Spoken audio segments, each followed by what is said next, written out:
1, 2, Freddy's coming for you. 3, 4, and up the door.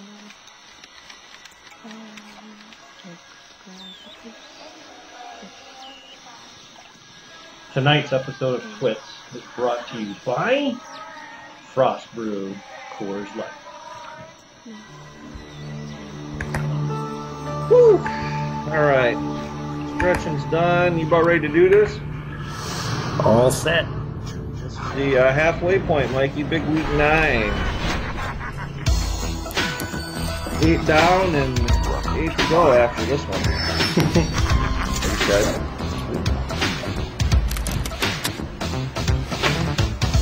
Alright, don't hit the table, that bounces the camera. Hello again, everybody, and welcome back to the week number 9 Halloween edition of TWITS. And joining me once again from his palatial estate with his good buddy Thor Ragnarok. Joining us once again, Mr. Mike Paddock. How are you, sir? Howdy, doing fine. How are things up north? Doing good, doing good. Frost on the pumpkins, Mike. We got some sleet coming down at the moment. Cool. Yep, we are in the early stages of winter. Winter is coming, if I can quote Game of Thrones. What have you and Thor been up to? Well, we hit out from the trick-or-treaters yesterday and did a little bar hopping and movie watching. Went to see the new Blade Runner. Yes. How is the, what is it, Blade Runner 2048 or something? Yeah, I think you're off by one, but yeah, it was... 2049? It was okay. I'm a big fan of the original, and I almost fell asleep a couple times, so... Wow. Either I need to stop bar hopping beforehand, or it wasn't that good. You have a case of low-grade narcolepsy, Mike. Yeah. Well... That said, here I'd heard good things about that, so I'll go in with tempered expectations, just like I do with my fantasy team every week. All right, Mike, let's break into our first segment here, the weekly rewind. The rewind presented tonight, Mike, by a beer I've not had before, but one of my favorite breweries of all time, the Bell's Roundhouse. Cool. It's an India red ale brewed with honey, Mike. And it says it has a judicious amount of toasted and caramel specialty malts involved. You bet your butt. So, yeah, initial testing is very good. So that will help me through segment number 1 here. Hey, look back at week number 8, Mike. Our first matchup saw Mickey with 57 points, including 15 out of Dan Bailey, or the Dallas Kicker, if you will, to beat Brixton 57-40. Brixton paced by the Philadelphia defense coming in with 12.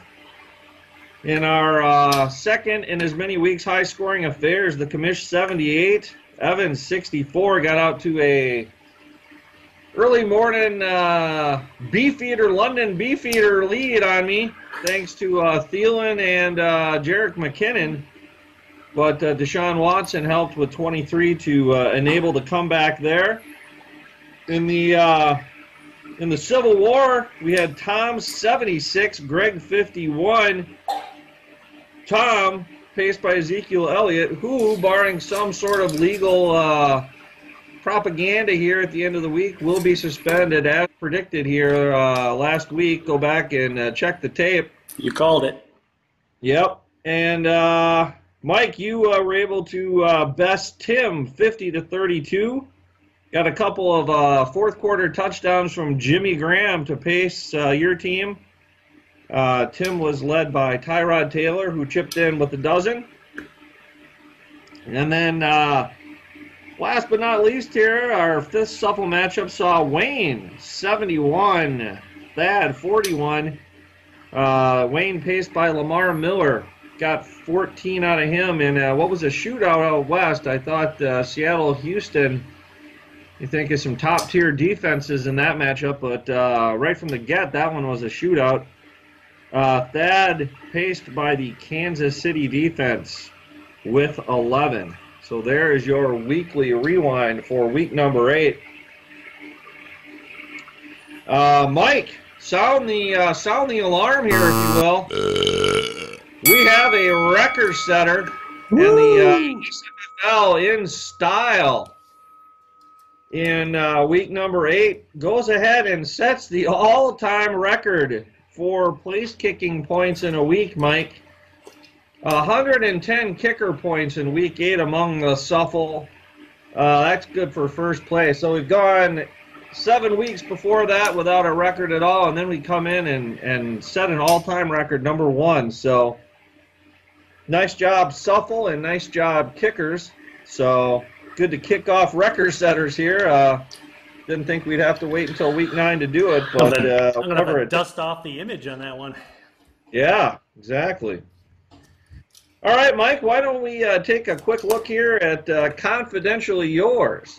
Oh, Sondo and Confidentially Yours. We have some big-time shakeup at the top of this leaderboard here with Wayne bouncing into first place up from 4th. Scored 20 points last week, and Tom ties him. So I guess it's a tie for first. Tom maintains, I guess. Okay, my mistake. But yeah, Wayne with a big move, though, to get into the one in a tie for first. To get into the tie, and then Greg actually leapfrogs the commish. Yes. By putting up, who are we looking at, Greg? Yeah, he put up 16. Yep. And so your 15 didn't quite do it. No, it was a little bit of a, I think I missed out on my 4-pointer this week. That always hurts. And then also, Mike, the interesting thing to note here, if you take a look at our NFL picks where you each picked 2, I believe we had a clean sweep for the Suffle. Wow. Everyone got their picks right. So nice work. No one made up any ground there. So, all right, excellent. Well, that is a look at Confidentially Yours. Now it's time for one of our newer sponsors, the friends over at Snapper. And the Snapper snap count, Mike. We'll see. We had 4 people on the field for all the snaps this week. Mike Gronk, Witten, DeAndre Hopkins, and Ed Dixon, I don't think that guy's missed a snap all year. So those are your leaders in the clubhouse. And other names of note on there, something called Tanner Gentry, Mike, for the Chicago Bears. You might want to run out and pick him up. He's at least on the field 97% of the time, so can't speak to his actual football talents, but opportunity is 9/10 of the battle. You know, Mike? I don't know what the other 9/10 is, but yeah, and so some other names on there. The aforementioned Adam Thielen, Brandon Cooks, and Chris Hogan, who went out with a bit of an injury. I was surprised to actually see him still on the list. He must have gotten dinged late in that game, so there are your snap count leaders, Mike. And now to our big announcement, Mike. Our big announcement of the week and maybe of the year. We got our third sponsor, Mike, in addition to Coors and Snapper. Target on board with the Suffle. So we have signed a little deal with them, Mike. That's allowed us to hire some research staff here at the TWITS show. So, Mike, go ahead and throw up our picture there. Mr. Jordan Danielson, who, if I'm reading my notes right here, hails from Moose Jaw, Saskatchewan. He's going to be working on things like the 3-pack of facts, you know, kind of doing all the busy work that I normally do. So my life's going to get much easier. Our big numbers on YouTube enabled this sponsor, so thanks to all of you watching out there. So in celebration of that, we're going to launch a new segment called the Target Monster, Mike. We're going to take a look at the target leaders for the last week. And you can see Mr. Jack Doyle is your leading target recipient there in week number 8, 14 big ones. Jamison Crowder with 13 and Jarvis Landry with 12 paced the way. You can see the rest of the top 20 there.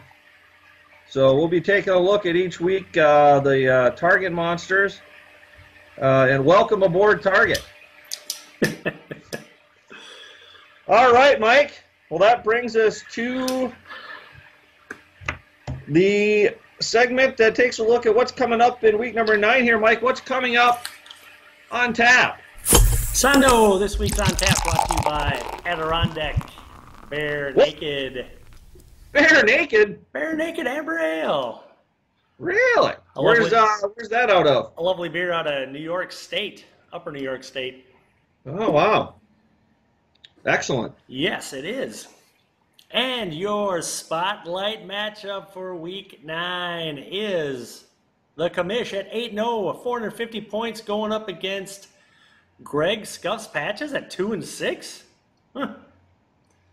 Must be nice to be the Commish and get yourself some top billing. Anyway, all-time points. I'll have you know that is not a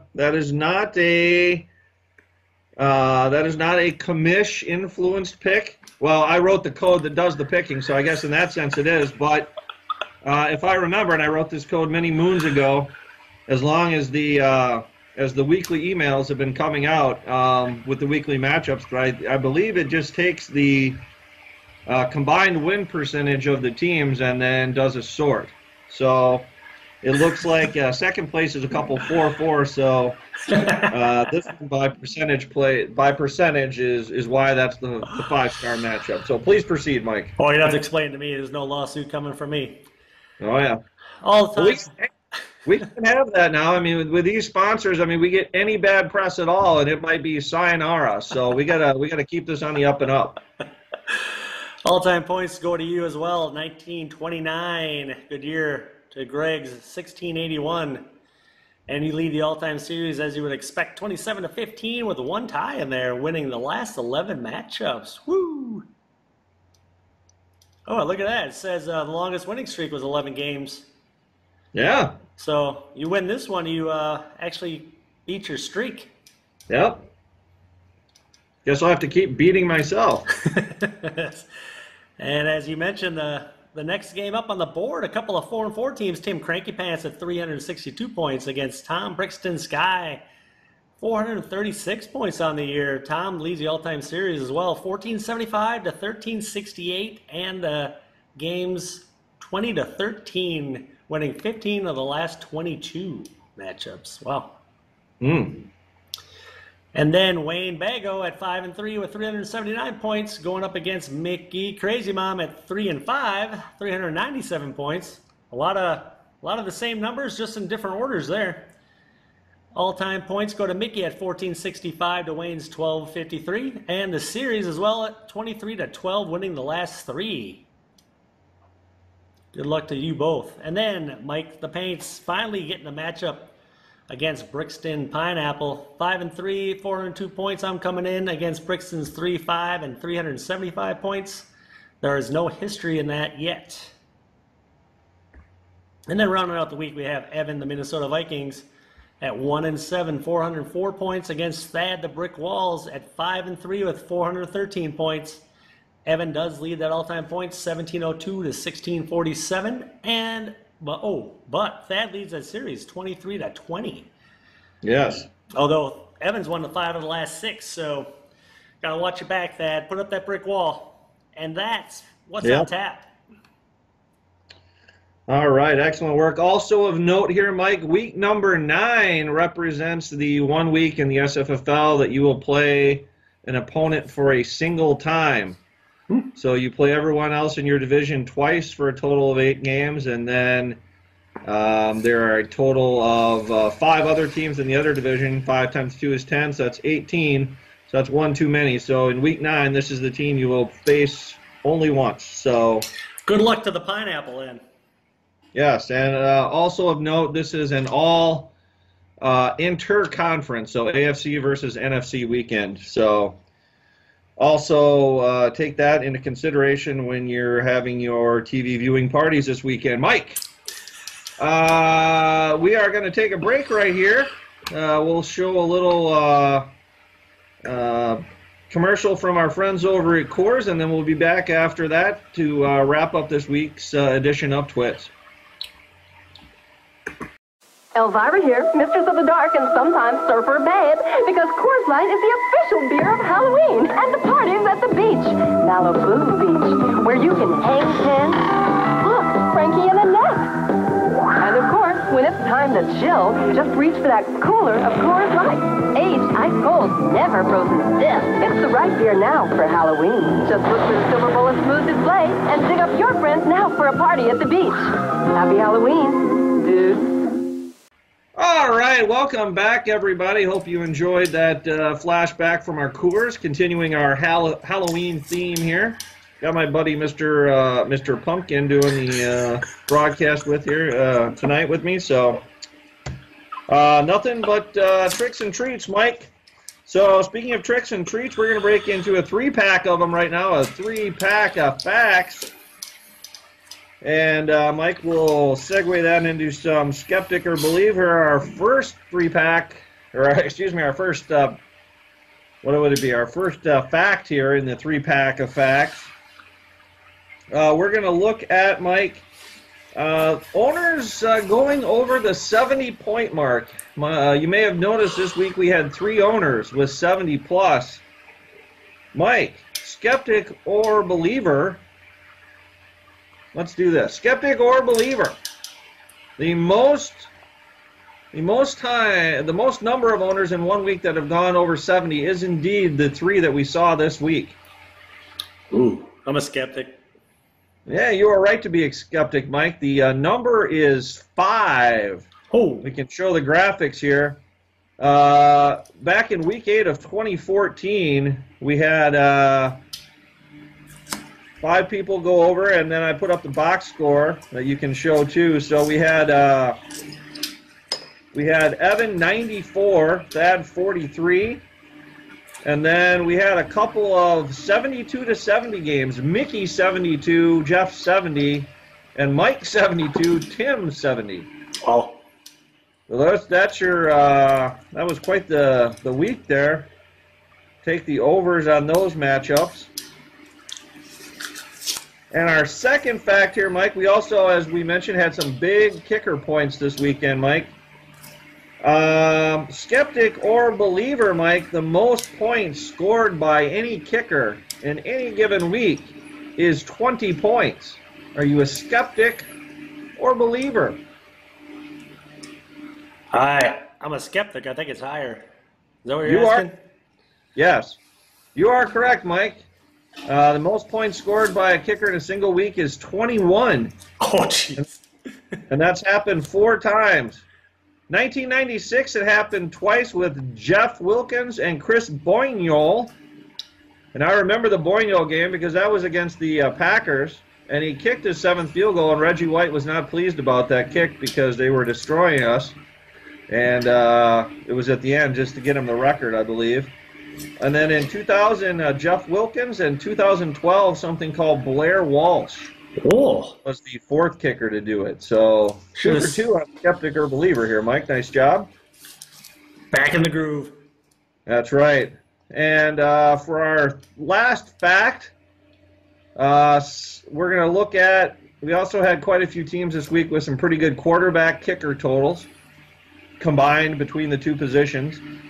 Mike, skeptic or believer, the most points scored by a kicker and quarterback combination in any given week is 44.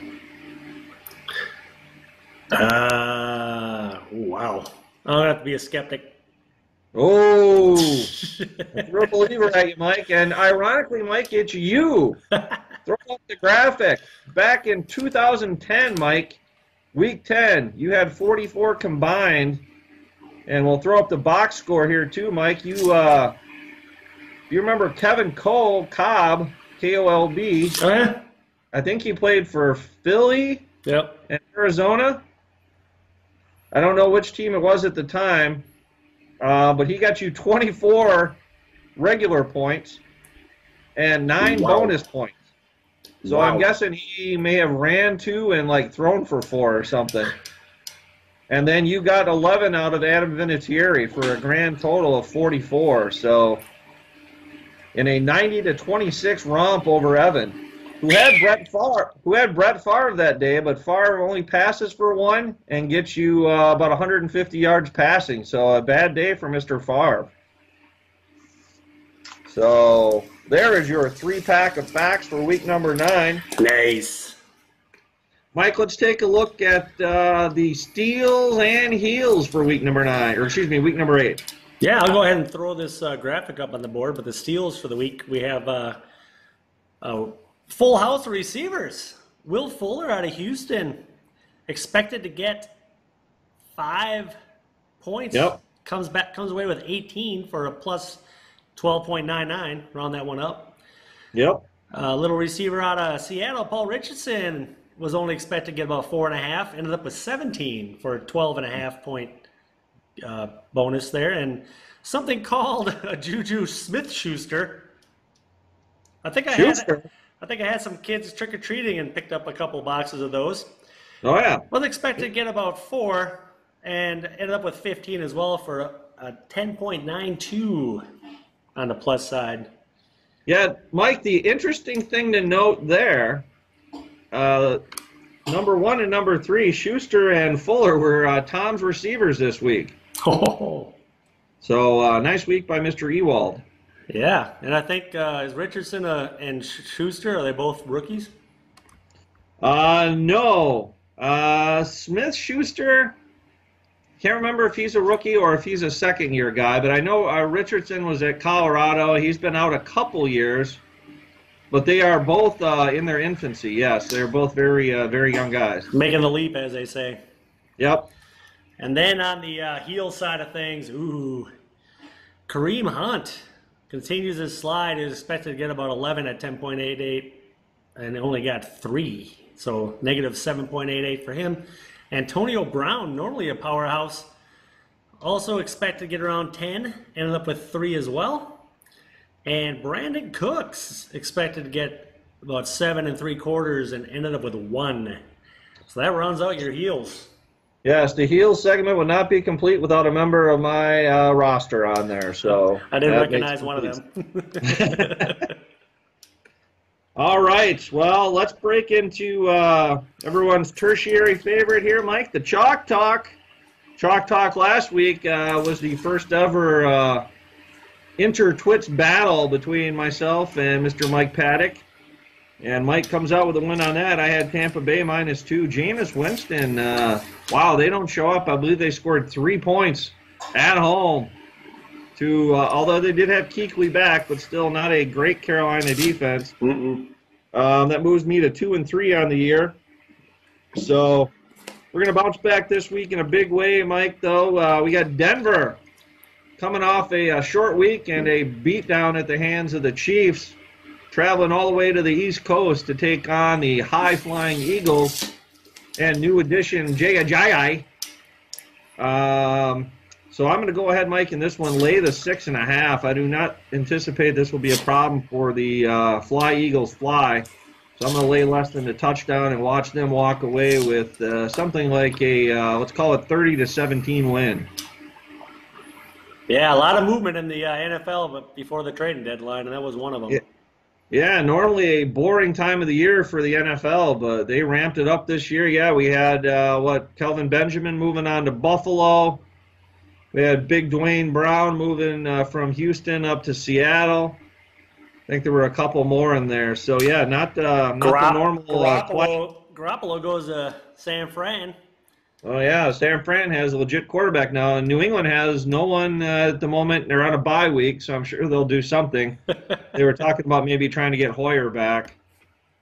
I saw that Green Bay was maybe trying to get him too, so we'll see how that shakes. All right, Mike, well, let's break into Dog of the Week. Dog of the Week, as I mentioned, back on the winning track with Carolina last week to move you to a mirror image of myself at 2-3. So what do you got for this week? Sondo, this week's Dog of the Week. We're looking at another road dog here. We have Cincinnati going down to Jacksonville and getting 3.5 points. I like Cincinnati to keep it close enough and maybe even pull out the win, but I don't think the 3.5 is enough, so take Cincy and the points. I like that one, Cincy playing much better. Jacksonville does have a pretty dang good defense, but I'm with you. That one should be a nip-tuck affair.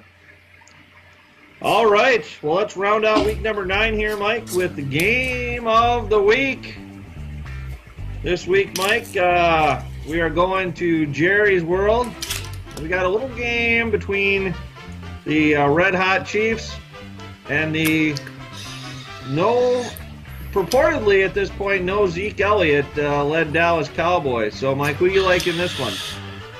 Yeah, so far at this point, it's a tough call. I mean, does Dallas actually step it up, or does Kansas City come down there and continue their onslaught, although they have kind of faltered here lately with their offense. Yep. But I'm going to say that Zeke is not playing, and I think Kansas City is going to basically challenge Dak Prescott to beat them. Yep. And I actually like Cincinnati in that case, so I will take the road team in this one. Give me Kansas City. I thought I had you. I thought it was going to be a separation Sunday here, but yeah, I'm with you. Even with Zeke, I almost think this is a game where Kansas City is gonna step it up. I mean, their defense has not been playing well, but I think this, you go on the road, you get that team mentality, that bunker mentality, and I think that defense is going to come out and play really well. And Kareem Hunt, has to get back on track here at some point. And Dallas's defense, if you look at that, outside of Sean Lee, I mean, that's a really no-name defense. I mean, it's in the ilk of Green Bay, in my opinion. So I'm going to go ahead and take Kansas City, and I don't think it's going to be that close. If Zeke doesn't play, I don't think it'll be close, Mike. We're going to go ahead and call it Kansas City 33, Dallas 21. 33-21. Nice. All right. Well, that will just about wrap it up for the Halloween edition here of TWITS for 2017, week number 9. So if you'd like to catch this episode or any past episodes, Mike, you can head on over to our YouTube channel or always go to vh1classic.com. So for my broadcast partner, Mr. Mike Paddock, his buddy Thor, we will say good night, and we will talk to everyone next week. Adios. Adios.